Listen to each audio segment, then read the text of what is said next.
Hello everyone. Today we are here with a new topic and that is from the subject of welding.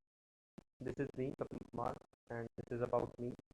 I'm MTech from IIT Base Varanasi in 2015 and I have 6 plus year of teaching experience. Okay, so what we are going to discuss today is about a welding process, a very important and very useful welding process, and the process name is tungsten inert gas welding.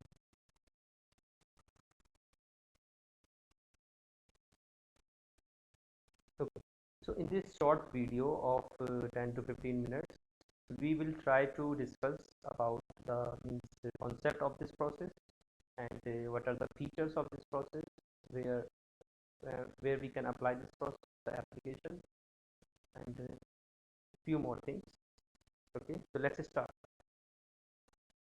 So it is tungsten inert gas welding. In short, you can call it GTAW or gas tungsten arc welding. Okay,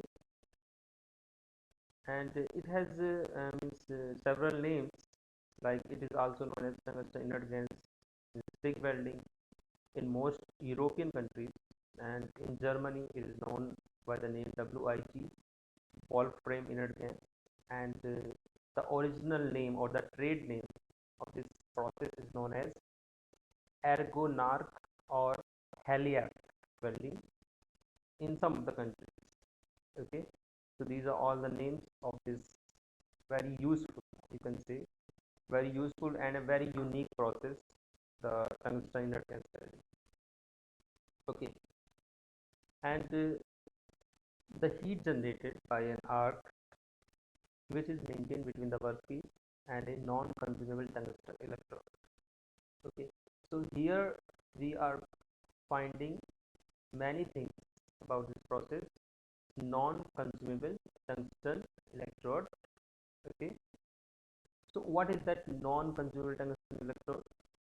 Okay, and we actually use a tungsten electrode or electrode made of tungsten material. Okay, basically tungsten is a very hard and it has a high melting point. Okay, so it is non-consumable, means the temperature you obtain in this welding process is not reached up to that point so that the tungsten can be melted. Okay, and that is the advantage of this welding process, that you have a non-consumable tungsten electrode, and that is a unique feature also, and that's why the name also implies that you use a tungsten electrode. Okay, you have gas tungsten है ना, जैसे कि नाम में हमें दिख रहा है, यहाँ पे आपका tungsten inert gas value. Okay, तो बेसिकली ये पूरा का पूरा प्रोसेस जो है, ये समझ लीजिए कि टंगस्टन मटेरियल की जो एक फीचर है कि वो हाई मेल्टिंग टेम्परेचर को हाई मेल्टिंग टेम्परेचर उसका होता है, या वो हाई टेम्परेचर पे भी सस्टेन कर सकता है, तो उसको यूज़ करके ये प्रोसेस डेवलप किया गया है ना. इसके अलावा जो इससे मिलते जुलते प्रोसेस हैं, जैसे कि हम GMAW की बात कर सकते हैं. ओके, GMAW यानी गैस मेटल आर्क वेल्डिंग, इसके बारे में हम किसी वीडियो में डिस्कस करेंगे डिटेल में. और आपका एक शील्डेड मेटल आर्क वेल्डिंग होता है, शील्डेड मेटल आर्क वेल्डिंग, जो कि बड़ा ही बेसिक सा प्रोसेस है और बहुत ज़्यादा इंडस्ट्रीज़ में और कहीं भी कंस्ट्रक्शन साइट में सबसे ज़्यादा यूज़ होता है शील्डेड मेटल आर्क वेल्डिंग, जिसमें कि बेसिकली आप एक 30 सेंटीमीटर का इलेक्ट्रोड जो है, वो कंज्यूमेबल इलेक्ट्रोड आप यूज़ करते हो, और उसको आपको चेंज करना होता है जैसे ही वो सारा कंज्यूम हो जाता है.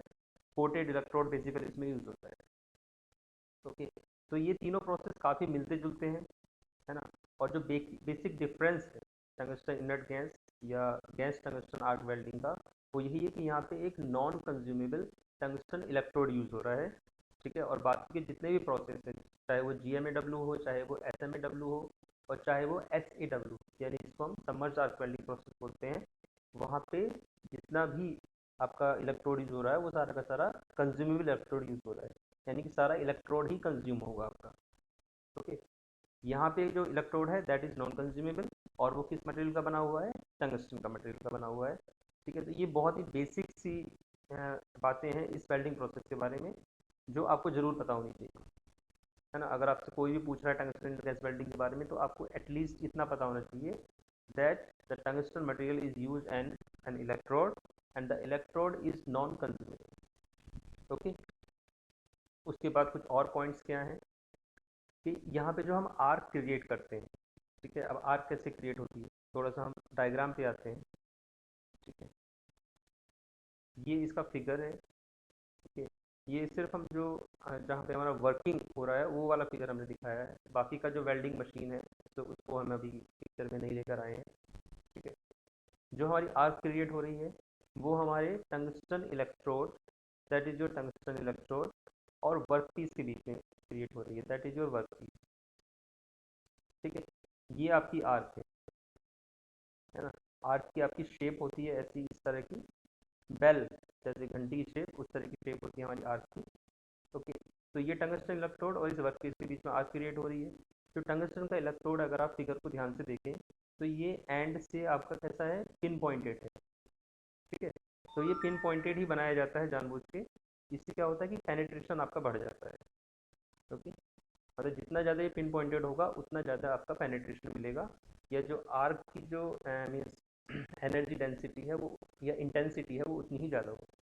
ठीक है, इसको हमें बार बार रिपेयर करना पड़ता है इस वेल्डिंग प्रोसेस में, क्योंकि जैसे ही आप मान लीजिए आपने कुछ टाइम के लिए वेल्डिंग में इसको यूज़ किया, इस इलेक्ट्रोड को, ठीक है, तो इसका जो ये टिप है ये थोड़ा सा आपका वियर हो जाएगा या डिस्ट्रॉय हो जाएगा, तो आपको उसको फिर से पिन पॉइंट करना पड़ेगा। ओके, नॉन कंज्यूमेबल आपका इलेक्ट्रोड फिर भी रहना है ना, यानी ये कंज्यूम होना नहीं है। ठीक है, यहाँ पे आप एक सील्डिंग गैस यूज़ करते हैं। ठीक है, that is your shielding gas, जो आपका इलेक्ट्रोड और जो ये ट्यूब है ना, इस ट्यूब के थ्रू इस एरिया को प्रोटेक्ट कर रही है। ठीक है, ये आपका एरिया है जो आपको प्रोटेक्ट करना है। प्रोटेक्ट क्यों करना है, क्योंकि अगर हम इसको प्रोटेक्ट नहीं करेंगे तो the atmosphere gases will enter into the weld area and they will means means produce some impurities or some drawbacks to the weld metal। Okay, जो कि हम नहीं करते हैं। यहाँ पे हम फिलर मेटल जो करेंगे वो एक अलग से यूज़ करेंगे। ठीक है, that is your filler material और फिलर मेटल। ठीक है, ये किस मटेरियल का हो सकता है आपका, ये डिपेंड करता है कि आपको ये बेस मेटल आपका क्या है।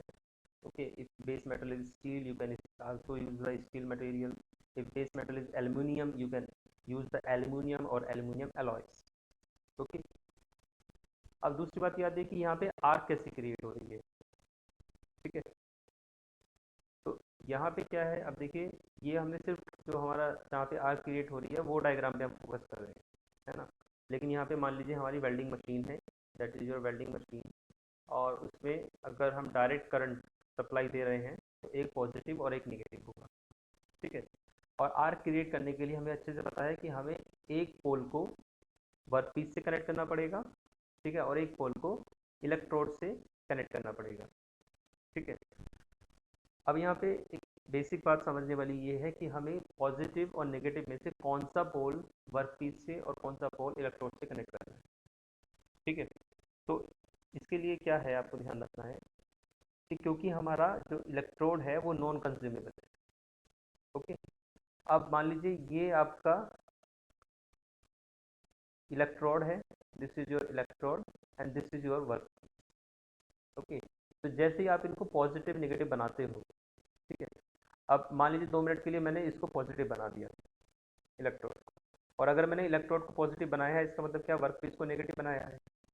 ठीक है, अब अगर मैंने वर्क पीस को नेगेटिव बनाया है इसका मतलब क्या है कि जो इलेक्ट्रॉन्स हैं वो वर्क पीस से आपके जनरेट होंगे और कहाँ पर जाएंगे, जनरेट होने के बाद इलेक्ट्रोड पर जाएंगे, क्योंकि इलेक्ट्रॉन पे नेगेटिव चार्ज है, वो पॉजिटिव की तरफ अट्रैक्ट होंगे और इस इलेक्ट्रोड पे जाके स्ट्राइक करेंगे। ठीक है, जैसे वो यहाँ पे स्ट्राइक करेंगे यानी यहाँ पे ऐसे जमा हो जाएंगे इलेक्ट्रॉन्स आपके, तो वो इसका इलेक्ट्रोड की टिप का जो है टेम्परेचर बहुत ज़्यादा इंक्रीज कर देंगे।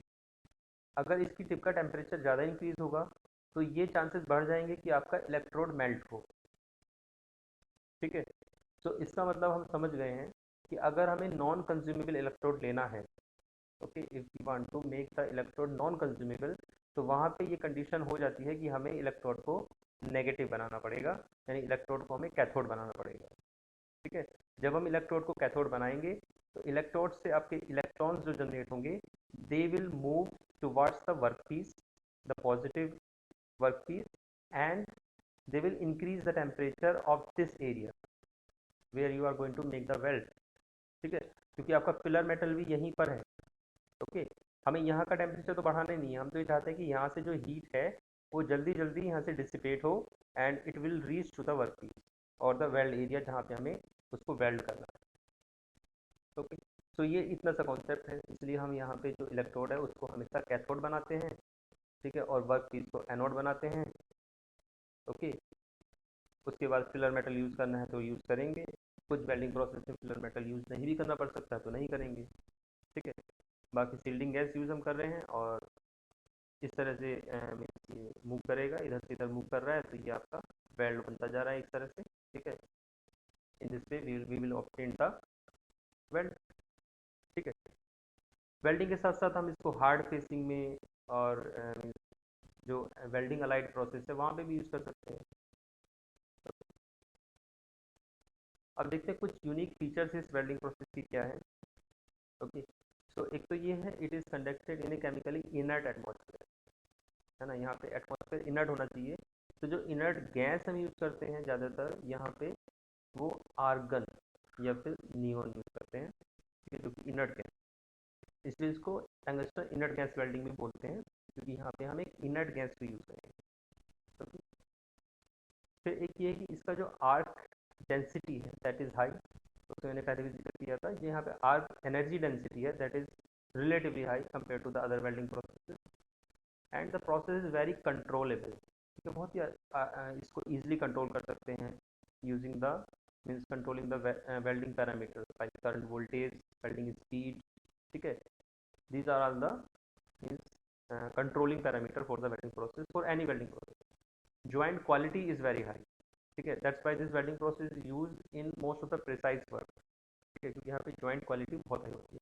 लेकिन एक जो ड्रॉबैक है वो ये है कि डिपोजिशन रेट यहाँ पे बहुत ही लो होता है, ठीक है, that's why we cannot use it commercial, okay, because the deposition rate is very low and that's why the economic means economy will go high. Okay, quality will also go high but the economy will also go high, so that's why we have to take our decision wisely to take care of all the economic factors. Okay, इसके बाद बात करेंगे कुछ applications जो इस welding process के हैं वो क्या क्या हैं। तो मटेरियल वाइज अगर हम देखें तो स्टेनलेस स्टील, एल्युमिनियम और उसके अलॉयज़, और उसके बाद जो एक हमारा टाइटेनियम है, बहुत ही ज़्यादा यूज़फुल मटेरियल है और जो इसका यूज़ बहुत ज़्यादा बढ़ता जा रहा है टाइटेनियम और उसके अलॉयज़ का, है ना। तो यहाँ पे हम इस वेल्डिंग प्रोसेस को यूज़ कर सकते हैं, tungsten inert gas welding process को या gas tungsten arc welding process को। ओके, एरिया वाइज देखें तो कहाँ कहाँ पे इसका एप्लीकेशन है, एरोस्पेस इंडस्ट्री में, ठीक है, एरोस्पेस इंडस्ट्री में हमारा एल्युमिनियम और उसके अलॉयज ज़्यादातर यूज़ होते हैं, ठीक है, इसलिए यूज़ होते हैं क्योंकि ये लाइट है ना, लाइट वेट है, स्ट्रेंथ अच्छी है, ठीक है, उसके साथ साथ लाइट वेट है ना। तो वहाँ पे फैब्रिकेशन वर्क के लिए हम ये वेल्डिंग प्रोसेस यूज़ करते हैं यहाँ पर GTW। न्यूक्लियर प्रोसेसिंग में हम GTW प्रोसेस यूज़ करते हैं, उसके साथ साथ पावर जनरेशन इंडस्ट्रीज और केमिकल प्लांट में भी ये यूज़ होता है। Then food processing and brewing equipment में भी हमारा ये प्रोसेस वाइडली यूज होता है। ओके, तो इस वेल्डिंग प्रोसेस के बारे में ये सब चीज़ें हैं। Okay, the process is known as gas tungsten arc welding and this is the figure, okay, and these are the features and these are the applications. I hope you get full benefit from this video, and don't forget to like and subscribe video and my channel. Thank you everyone.